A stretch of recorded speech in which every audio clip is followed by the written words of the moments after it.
Welcome to Kenton's videos. Enjoy the video. You begin by confirming prerequisites: Botpress 12 or later, API enabled, and an API key with proper scopes. Once done, test connectivity immediately with curl or postman to a simple get endpoint so you verify auth and cores. You do this now to catch permissions early, otherwise later steps fail. Make sure your environment variables store the key securely. Then proceed to a basic read call to list available flows before attempting writes or event injections.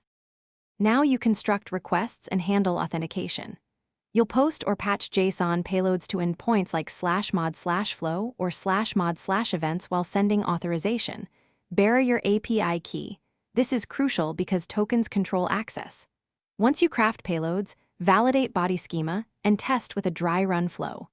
If responses return errors, inspect status codes and body messages, then adjust payloads or scopes. Make sure to implement retry logic for transient 5xx errors, and log request. Finish by integrating the API into your bot lifecycle.